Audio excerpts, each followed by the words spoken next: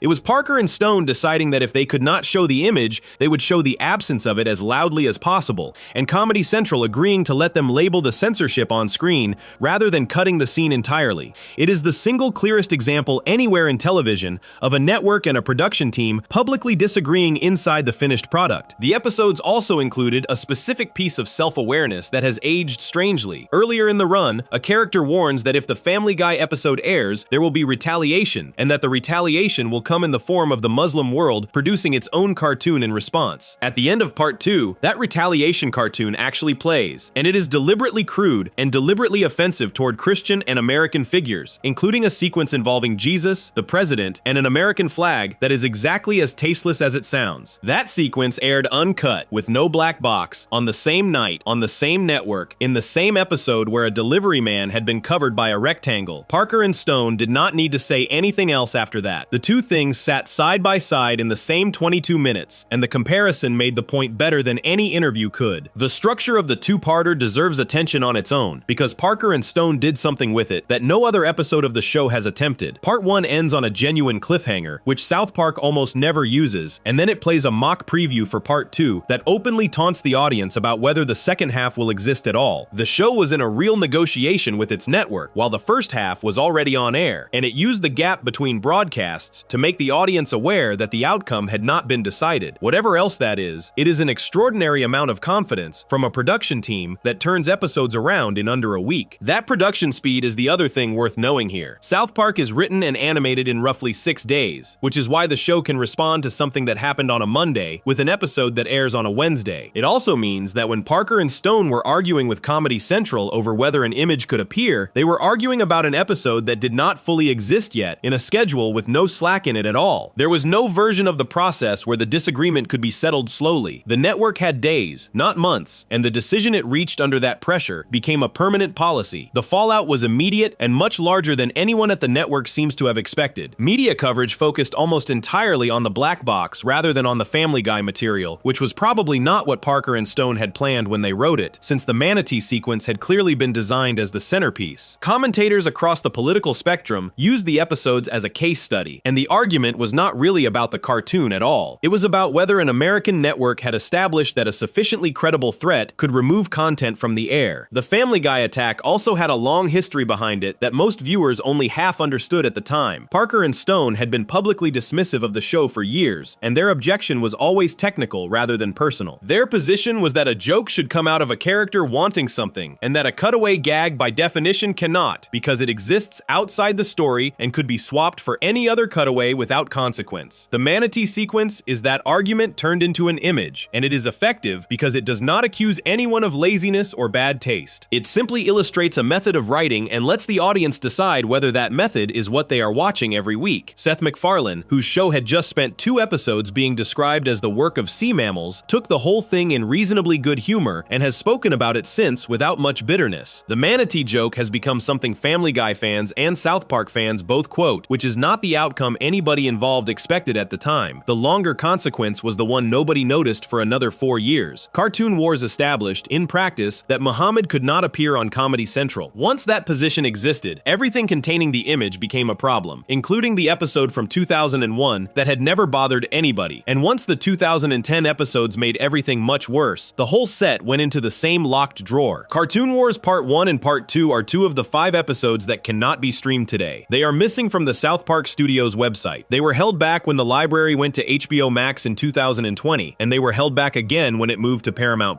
The exclusion has now lasted considerably longer than most of the people arguing about it in 2006 would have guessed. There is something almost circular about the outcome, and it is worth sitting with. These are the episodes about whether content should be removed because somebody might get angry about it. They have now been removed because somebody might get angry about them. Kyle's whole argument in Part 2, delivered directly to a fictional network executive, is that once the first concession is made, there is no principled place to stop, and every decision after that gets made by whoever is most willing to make a threat. The episodes containing that speech are unavailable to stream, and the reason they are unavailable is the exact process the speech describes. The versions that exist are the censored ones. The Season 10 DVD carries the episodes with the black box intact because there was never an uncensored master to release. The image Parker and Stone wanted on screen was never animated into the broadcast version at all. Whatever the original intent looked like on paper, the only Cartoon Wars that has ever existed is the one with a rectangle in it. Parker and Stone spent the rest of that year saying the same thing in interviews, which was that they had ended up with a network where 2 things could not be shown, Muhammad and Tom Cruise, and that both restrictions had arrived through pressure rather than through anything to do with taste. They said it at the Television Critics Association in July of 2006, standing in a room full of reporters, with the network's own executives present, and then they waited 4 years until the show's 200th episode and tried again. Before we move on, if you're enjoying this analysis, please consider subscribing. It helps the channel tremendously. A black rectangle on American cable was one thing. 2 years later, a different kind of objection was building thousands of miles away, aimed at an episode from 9 years earlier that most fans had forgotten about, and the people making it were not network executives. They were state prosecutors. Section 6. The Christmas songs Moscow called extremist. Mr. Hankey's Christmas Classics. On the 1st of December 1999, South Park aired an episode that barely qualifies as an episode at all. Mr. Hankey's Christmas Classics is the 15th entry of Season 3 and the 46th episode of the series overall, and it has almost no plot. Mr. Hankey, the talking Christmas turd who had become one of the show's most unlikely recurring characters, hosts a musical variety special. That is the whole structure. He introduces acts, the acts perform songs, and the songs are the entire content. It functions as a clip show made of original material, produced partly so the show could put out a soundtrack album alongside it, which it did. For most of the following decade, it sat in the catalog as a piece of seasonal filler that fans put on in December and nobody argued about. 9 years after it aired, prosecutors in Moscow decided it was evidence of extremist activity and used it to try to take an entire television channel off the air. The songs themselves explain a great deal about why it became the target. The special opens with the townspeople of South Park singing and then works through a series of increasingly indefensible performances. Adolf Hitler appears in a spotlight, singing a mournful version of a traditional German Christmas carol about a fir tree, weeping as he does it. Satan performs a full show tune about how miserable it is to spend Christmas in hell, staged like something from a Broadway musical. Mr. Garrison sings a song listing every group of people he does not want in his country, delivered as a cheerful holiday number and containing more slurs per minute than anything else the show had produced up to that point. Jesus and Santa Claus perform a duet in which they argue over which of them the holiday is actually about. Cartman sings a song about hating Kyle for being Jewish. There is a Christmas song performed by a character who is a piece of excrement. Taken together, it is a half hour of television specifically designed so that no religious or ethnic group escapes without something aimed at them, and every single one of those songs is delivered straight, with real orchestration and genuine musical craft behind it, which somehow makes the whole thing land harder than if it had been thrown together. Parker had a serious musical background, and he did not use it sparingly. The album that came out alongside the special sold well and became a fixture of the show's merchandising for years. In Russia, South Park aired on 2x2, a channel broadcasting mainly to Moscow and St. Petersburg, which had built its schedule around imported animation for adults. The channel also carried The Simpsons and Family Guy, and it had become a genuine cultural presence for younger Russian viewers who had very few other places to find that kind of programming. That made it visible, and it made it vulnerable, because Russia had passed a law in 2006 that widened the legal definition of extremism considerably. The new wording covered the abasement of national dignity and the incitement of religious and national hatred, language broad enough that a great many things could be argued to fall inside it. Supporters of the law presented it as a necessary response to real violence against ethnic minorities. Critics pointed out immediately that a definition that elastic could be aimed at almost anything. The complaint that started the case did not come from the government. It came from the Russian Union of Christians of Evangelical Faith, a Pentecostal organization, which asked prosecutors to ban South Park from open broadcast. The group's leader, Konstantin Bendis, said that around 20 experts had studied the program and its effect on younger viewers, and that the show insulted the feelings of religious believers while inciting religious and national hatred. He also made clear that South Park was only one item on a longer list of cartoons the organization wanted removed from open broadcast, but that this particular complaint concerned the 15th episode of the 3rd season. Prosecutors took it up. On the 3rd of September, 2008, the Basmany District Prosecutor's Office in Moscow filed a legal claim announcing that the program bore signs of extremist activity. A spokeswoman for the office, Valentina Titova, confirmed that experts from the Court Investigations Committee had reached that conclusion, and that a claim had been filed against 2x2 over its broadcast of a South Park episode. The episode in question had been shown in Moscow that January. A state-commissioned linguistic analysis was carried out on the series generally and on that episode specifically, and its conclusion, reported at the time by the business paper Kommersant, was that the cartoon denigrated the honor and dignity of Christians and Muslims, insulted the feelings of the faithful, and could provoke conflict between ethnic groups. The prosecutors publicly agreed with the complainants that the program could provoke ethnic conflict and spark religious hatred. That language matters because it maps directly onto the wording of the 2006 law, which is what made the claim actionable rather than simply a strongly worded objection. The mechanism being used against 2x2 was the part that gave the case real weight. The state media regulator issued the channel a formal warning for carrying extremist material. Under Russian law at the time, a broadcaster that received 2 official warnings could have its license revoked. So the channel was not facing a fine or an order to drop one episode. It was one further warning away from being shut down entirely, which would have taken The Simpsons and Family Guy off the air, along with South Park, and ended the channel as a business. The scope of what was being asked for kept widening as the case developed. Reports at the time indicated that prosecutors, acting on complaints that included Muslim activists, as well as members of the Pentecostal Church, were seeking to have 2x2 closed rather than simply penalized. The broader argument being made in public was that the imported cartoons on the channel promoted violence, cruelty, and antisocial behavior to young audiences, and that Russian television would be better served by domestically produced programming teaching patriotism instead. South Park Studios responded on its website with a headline playing on the title of a James Bond film, wishing Russia no love in return return. It was the only response the show made, and it was about as substantial a rebuttal as prosecutors were ever going to receive from Trey Parker and Matt Stone. The case did not succeed. The appeal seeking to close the channel was rejected by the federal court. 2x2 kept its license, and it kept it by agreeing not to broadcast the program again. That is the outcome that gets lost when this story is summarized as Russia trying and failing to ban South Park. The prosecution did fail in court. The channel also stopped showing the episode. Both of those things are true at once, and the second one is what actually determined what Russian viewers could watch, which is a pattern that turns up constantly in this story. A formal ban gets refused, and the practical result arrives anyway through a broadcaster deciding the fight is not worth having. The case also sat inside a much larger argument happening in Russia at the time about imported animation aimed at adults. 2x2 had built its identity on that programming, and for a stretch of years, it was one of the very few places in Russian broadcasting where anything this irreverent could be found. That made it a natural target for anyone who believed television had a duty to model good behavior rather than mock it, and the complaints against the channel were never really about one episode of one cartoon. They were about whether that kind of channel should exist. The Christmas special was the specific piece of evidence, but the case being argued was considerably wider than a talking piece of excrement. Press freedom organizations abroad watched the case closely for exactly that reason. The Committee to Protect Journalists covered it, noting the warning issued by the state media regulator and the 2-warning rule that could end the channel's license, and framing the whole thing as a test of how far the 2006 extremism law could be stretched. The concern was never that South Park would vanish from Russian screens, which would have been a minor loss. It was that a broadly worded statute was being pointed at a broadcaster over content, and that if it worked once, it would be pointed at something more serious next. Russian handling of the show has stayed complicated in the years since. In 2019, the streaming service Kinopoisk carried the series with the marijuana leaf on the Tegredi Farms logo blurred out in the episode Let Them Eat Goo. A representative of the service said the decision had come from the rights holder rather than from the platform. The season 23 finale, Christmas Snow, was not released on the service at all, for reasons connected to the same subject matter. Those are small edits by comparison with a prosecution, and almost nobody outside Russia noticed them, but they follow the same logic. A drug reference that passes without comment in one market becomes a legal risk in another, and the simplest response is to blur it and say nothing. What makes the Mr. Hanky case so strange is how poorly it fits the show it was aimed at. If a prosecutor wanted material demonstrating that South Park insulted religious believers, there was an enormous amount to choose from by 2008. Bloody Mary existed. Trapped in the Closet existed. The 2-part story about Mormonism existed. Cartoon Wars existed. What the complaint singled out was a Christmas variety special from 1999, chosen because a Pentecostal organization found the Jesus and Santa duet and the surrounding songs offensive, and it worked its way into a courtroom on that basis. The choice also says something about how these complaints get assembled. An organization deciding to move against a program does not usually pick the episode that best represents what it objects to. It picks the episode it has actually seen, in the version that actually aired locally, at a moment when a complaint is likely to be received well. The Christmas special had gone out in Moscow that January, close enough to be current when the paperwork was filed, and specific enough to point at. Anything from the show's American back catalog would have required somebody to go looking for it, and would have been considerably harder to attach to a particular broadcast on a particular channel on a particular date, which is what a legal claim needs. Another detail about the special makes its selection even harder to justify, which is that it was never really an episode in the ordinary sense, and was barely watched as one outside December. Mr. Hanky's Christmas Classics sits in the catalog the way a holiday album sits in a discography. People put it on once a year, usually while doing something else, and the songs are the point rather than any story. Choosing it as the representative sample of a program's supposed extremism is a bit like judging a band on its Christmas single. It was, however, the piece of the series most likely to have been broadcast recently, most likely to feature religious figures in every other scene, and most likely to be understood by a court without anyone needing to explain 7 seasons of context first. The wider point is that none of this had much to do with the show. A cartoon imported from Colorado was a convenient object for an argument Russian institutions were already having with each other about what television should be for, and South Park had the useful quality of being indefensible on its face to anyone predisposed against it. Nobody needed to demonstrate that the program was harmful. They only needed to describe it accurately, which is a rare position for a prosecutor to be in, and a large part of why the claim got as far as it did. There is one more thing worth noting about how that argument played out. The song most likely to actually incite hatred against ethnic and religious groups, if any of them could, is Mr. Garrison's, which is essentially a list of people he wants removed from the country. It is also the song in the special that most obviously exists to make Mr. Garrison look like a monster, since the entire joke depends depends on the audience recognizing him as the worst adult in a town full of terrible adults. The episode does contain real bigotry, presented in the mouth of a character the show has spent years establishing as ridiculous. Reading it as advocacy requires ignoring who is singing. None of that mattered to the process. The complaint was filed, the analysis was commissioned, the language matched the statute, and a channel spent months facing closure over a cartoon about a talking piece of excrement hosting a Christmas special. The episode itself remains available everywhere else in the world without restriction, sits on the Season 3 home releases, and gets played every December by people who have never heard of the Basmani District Prosecutor's Office. The next case would be smaller, faster, and easier to explain, and it would come down to something no writer in Colorado could reasonably have anticipated. Not a religion, not a celebrity, and not a network. A flag and a law about who is allowed to show it. Before we move on, if you're enjoying this analysis, please consider subscribing. It helps the channel tremendously. A prosecution over Christmas carols took months and reached a federal court. The next episode was pulled with a few hours' notice, after a week of heavy advertising, and the official explanation involved a missing permit rather than anything anybody had actually said. Section 7. The Flag Problem. Pinewood Derby. Pinewood Derby is the 6th episode of Season 13 and the 187th episode of the series. It aired on Comedy Central on the 15th of April, 2009, and in America, it caused no trouble whatsoever. It was well reviewed, it did solid numbers, and it went into the rotation like any other episode. 10 months later, in February of 2010, MTV Latin America pulled it off the schedule in Mexico a few hours before it was due to go out, after advertising it heavily for a full week, and replaced it with a different episode. The explanation the channel gave involved paperwork. Almost nobody in Mexico accepted it. The episode is one of the great Randy Marsh stories, and understanding why it caused a problem requires understanding how completely the plot escalates. It starts as small as the show ever starts. Stan is entering the Pinewood Derby, the scouting event where children build small wooden cars and race them down a sloped track. Randy, who cannot leave anything alone, decides that his son is going to win. So he breaks into the Large Hadron Collider, disguised as Princess Leia, and steals a superconducting magnet, which he then hides inside the back of Stan's car. The car does not simply win the race. It accelerates past the speed of light and disappears. That single act draws the attention of an alien fugitive wanted across the galaxy, who crashes on Earth because of what Randy has done. Randy and Stan end up killing him, taking his enormous supply of universal currency and hiding the body, and from that point the episode stops being about a scouting event entirely. What it becomes is a story about the leaders of the world. Randy and Stan take their discovery to the president, and the president convenes a summit of world leaders to decide what to do with a fortune in alien money and a corpse nobody is supposed to know about. The episode spoofs a long list of real heads of government sitting around that table, including Gordon Brown, Silvio Berlusconi, Vladimir Putin, Luiz Inácio Lula da Silva, Angela Merkel, Nicolas Sarkozy, Wen Jiabao, Taro Aso, Raila Odinga, Matti Van Hanen, Han Sung-soo, and John Howard. The joke is that these leaders, handed an unimaginable amount of money and a secret that requires solidarity to keep, immediately begin lying to each other and spending it on nonsense. Among them is the President of Mexico, drawn as a clear caricature of Felipe Calderón, who was in office at the time. His contribution to the episode is to break the agreement, spend the alien money on water parks, and generally irritate everyone else at the table. It is a small part of a large ensemble, and every leader in the scene comes off badly. It is also, unmistakably, a specific real person being shown wasting money and behaving foolishly on the world stage. The episode also has an ending that makes the whole flag business look even smaller in hindsight. After the leaders of the world fail their test, the alien authorities decide that humanity is not ready to join the wider community, and Earth is quarantined and cut off. The last scene is Randy and Stan sitting with the knowledge that their attempt to cheat at a children's model car race has resulted in the entire planet being isolated from the rest of the universe. That is the note the episode ends on, and it is a straightforward story about a father who could not accept his son losing a small competition. Whatever a viewer takes away from Pinewood Derby, it is not a message about Mexico. The episode aired in Mexico much later than in America, which is normal for a dubbed broadcast. MTV Latin America scheduled the Spanish-language version for the 8th of February, 2010, and promoted it aggressively for the week beforehand. Then, a few hours before it was due to air, the channel replaced it with an unrelated episode called The Ring. MTV's stated reason was a legal one, and it is a real law. Mexico has strict rules governing the use of its national flag. Under the national symbols legislation, using the flag requires prior authorization, and the rules exist to prevent the emblem being used commercially or disrespectfully. Enforcement is not theoretical. In 2008, the singer Paulina Rubio was fined after appearing in a magazine photograph covered only by the flag. MTV said the necessary military permit for showing the Mexican flag in the episode had not been obtained, and that broadcasting it without one was not an option. The channel was also asked why it had not simply covered or removed the flag from the frame, which would have been a straightforward fix. A spokesman for MTV Mexico, Eric Zermeño, said the channel had decided against altering the image because the reaction to an obvious edit would have been worse than pulling the episode entirely. That answer is more revealing than the original explanation. A channel worried purely about a permit would blur a flag and move on. A channel worried about how an audience would read a blurred flag is worried about something else. Mexican viewers did not buy the paperwork story. Fans accused MTV of censorship, and the objection was not subtle. The timing looked wrong. The permit requirement had been in the law for decades and would have been known to anyone clearing an episode for broadcast, and it is difficult to advertise something for a week and then discover a licensing problem on the afternoon of transmission. Fans organized protests outside MTV's offices. Reports at the time indicated that the actual concern was the portrayal of Calderón, who was at a politically difficult point in his presidency and whose government had been working hard to present him publicly as a serious figure focused on employment, rather than as a leader wasting public money. Nobody has ever produced a document proving that the Mexican government asked for the episode to be pulled, and it is entirely possible that nobody in government said anything at all. What is far more likely, and what fits everything else in this story, is that a channel operating in a market with a flag law and a sensitive presidency looked at an episode showing the president squandering money next to a Mexican flag and decided independently that the safest thing to do was not run it. The permit gave them a reason that was legally accurate and did not require them to say anything about the content. The episode did eventually air in Mexico at a later date with government approval, and it streams today alongside everything else. This is the least severe entry in the entire list, and it is here because of what it demonstrates rather than what it cost. Every other case so far has involved somebody objecting to what an episode said. This one involved an image that had nothing to do with the joke. The flag is background. Removing it would not have changed a single line of dialogue, and the flag is what the ban was officially about. That gap between the stated reason and the obvious reason is the thing worth taking away here, because it is how most censorship of this kind actually operates. Very few broadcasters ever announce that they are pulling something because a head of state has been portrayed unflatteringly. That would be an admission with consequences. What they announce instead is a procedural problem, a rights issue, a scheduling change, a technical fault, or a missing permit. The stated reason is usually true. It is simply not the whole reason, and the audience is left to work out the rest, which Mexican viewers did within about a day. It also helps to notice that the episode was not aiming at Mexico in particular. Calderón is one face in a crowded room, and the scene works by having every leader present behave badly in a slightly different way. Putin is there. Berlusconi is there. The British and German and French leaders are there. If the sequence has a target, it is the idea of a summit itself, the notion that the serious people in charge of the world would handle an unprecedented situation with anything other than immediate self-interest. Mexico happened to be the only country in that room with a law about who may show its flag and a government in a position to care. That same season contained another moment that shows how strangely these things travel. The episode Fatbeard, from earlier in the same run, was built around Somali piracy and referenced the hijacking of a cargo ship that had happened only weeks before broadcast. The crew of the American destroyer involved in the real rescue contacted the show afterward to say they had appreciated it. So within a single season, the program produced an episode about a live international incident that drew a friendly message from the military personnel involved, and an episode with a flag in the background that got pulled from a national broadcast. There is no reliable way to predict which one of those outcomes any given episode is going to produce. The second thing worth noticing is how much of this depends on distance. American viewers watched the same episode 10 months earlier with the same flag in the same frame, and the flag law of another country never came up because it does not apply. The material that gets an episode pulled somewhere is often material that the people who made it never registered as material at all. Parker and Stone put a flag behind a president because presidents stand in front of flags. Somewhere in the production chain, that decision turned into a legal question in a country nobody in the writer's room was thinking about. One more angle on this case separates it from everything else in the list, and it concerns who actually watched the episode. Every other entry involves material that a domestic audience saw first and argued about afterward. Mexican viewers never got that chance. The episode was advertised to them for a week, built up as an event, and then withdrawn before a single frame reached anybody's television. So the only people in the country who could form an opinion about whether the Calderón scene was unfair were people who had already found the episode some other way. Everyone else was left with a channel's explanation and nothing to check it against, which is the position most audiences are in whenever this happens, and the reason these decisions are so difficult to challenge. The protests outside MTV's offices are worth taking seriously for that reason. They were small, and they did not change anything on the night, but they were a response to being told what an episode contained rather than being allowed to see it. That objection has nothing to do with South Park specifically. A viewer can find the show tasteless and still object to being handed a summary instead of a broadcast, and a fair number of the people outside those offices were making exactly that distinction. South Park has run into a version of that problem repeatedly. Israeli broadcasters declined to run the first season episode Pink Eye because of Cartman's Hitler costume and his enthusiasm for the man, in a sequence built specifically to show Cartman as an idiot who does not understand what he is dressed as. India blocked the show in 2010 over its content generally, and it took roughly a decade before a streaming service made the later seasons available there. South Korea aired 6 episodes and then stopped after the government was flooded with complaints. None of those produced headlines the way a Comedy Central Black Bar did, and most of them were never explained publicly at all, which brings the story to the 2 episodes that made the Black Bar look like a warm-up, and that produced the only permanent removal in the show's entire history. Before we move on, if you're enjoying this analysis, please consider subscribing. It helps the channel tremendously. A missing permit and a flag in the background cost one country one broadcast, and the episode came back within months. 4 years after the Black Bar, the show tried the same joke again for its 200th episode. This time, the network did not stop at covering a character. It bleeped the ending, and the episodes never came back. Section 8. The 2 episodes that disappeared completely. 200 and 201. The 200th episode of South Park aired on the 14th of April 2010. It was called 200. Its second half, called 201, aired 1 week later on the 21st of April. Both were nominated that year for the Primetime Emmy Award for Outstanding Animated Program. Neither has ever been repeated on American television. Neither is available on any streaming service anywhere in the world. Neither is on the South Park Studios website. They are the only episodes in the show's entire run that were taken out of circulation and never brought back. And the reason they were taken out is not a matter of taste or offense. It is a matter of a specific threat made against specific people at specific addresses. The idea behind 200 was to celebrate the milestone by bringing back everybody the show had ever insulted. Tom Cruise turns up first, working in a fudge factory, and Stan makes a pun at his expense about the job, which sets him off. Cruise organizes a class action lawsuit on behalf of every celebrity the town has ever mocked, and the list is enormous. Mecha Streisand returns, animated entirely in 3 dimensions, which Parker and Stone have said was the technical challenge they were most focused on during production. Hundreds of celebrities appear in a mob. The town faces being sued into nothing. The celebrities offer one way out. They will drop the lawsuit if the town can deliver Muhammad to them. The reason they want him is that he is the one public figure who can never be mocked, and they want to know why. In 201, that reason turns out to be a substance the celebrities believe grants immunity from ridicule, which they intend to extract and use themselves. The Gingers of South Park, led by Cartman's old storyline, want the same thing for the same reason. That is the actual subject of both episodes. They are about the mechanics of immunity. Why is one figure untouchable when everyone else is fair game? And what would happen if everybody else could buy the same protection? Parker and Stone knew exactly what they were doing, and they built the episodes to make the point without breaking the network's rule. Muhammad never appears uncovered. In 200, he arrives inside a U-Haul van and stays hidden in the back of it for the entire episode. A character draws a picture of him at one point, and it is a stick figure. In 201, he is present, but is covered by a black box with the word censored written on it, which was the show's own choice, a callback to what had happened during Cartoon Wars 4 years earlier. The episodes were engineered so that the joke was about the fact of the censorship rather than about the figure himself, and so that Comedy Central would not need to intervene. Then, in the week between the 2 broadcasts, a website belonging to a small New York-based group called Revolution Muslim posted an entry about the episode. The post said that Parker and Stone had insulted the prophet by depicting him in a bear costume, which is what viewers had been led to believe was inside the van during 200. It warned that what they were doing was stupid and that they would probably end up like Theo Van Gogh for airing the show. It stated that this was not a threat but a warning about the reality of what would likely happen to them. Alongside that text was a photograph of Van Gogh, the Dutch filmmaker who was shot and stabbed to death on an Amsterdam street in 2004 by a man angered by a film he had made about the treatment of Muslim women. The post also listed the address of Comedy Central's New York office and the address of the California studio where South Park is produced. The author, using the name Abu Talha al-Amriki, told a news outlet afterward that he had written the entry to raise awareness and that the photograph of Van Gogh had been included to explain the severity of what Parker and Stone had done. He was an American convert who had been Muslim for roughly 2 years at that point. He was later prosecuted in the United States and imprisoned. There is no reasonable way to read a post that pairs a murdered filmmaker with the home addresses of 2 working animators as anything other than what it was. Whatever the wording claimed, the content was a location and a corpse. New York State Police increased security around Comedy Central's offices. Comedy Central took over the 2nd episode. What went out on air on the 21st of April was not the episode Parker and Stone delivered. Every spoken reference to Muhammad was bleeped, including uses of his name in ordinary dialogue. The black box covering the character stayed, and the final speech, the one South Park uses at the end of nearly every episode to state what the story was actually about, was bleeped in its entirety. Roughly 35 seconds of dialogue between Kyle, Jesus, and Santa Claus was replaced with a continuous tone. That speech, which has since been widely reported, had nothing to do with Muhammad at all. Kyle's point was that everyone involved had spent the whole story wanting to show things they were not allowed to show,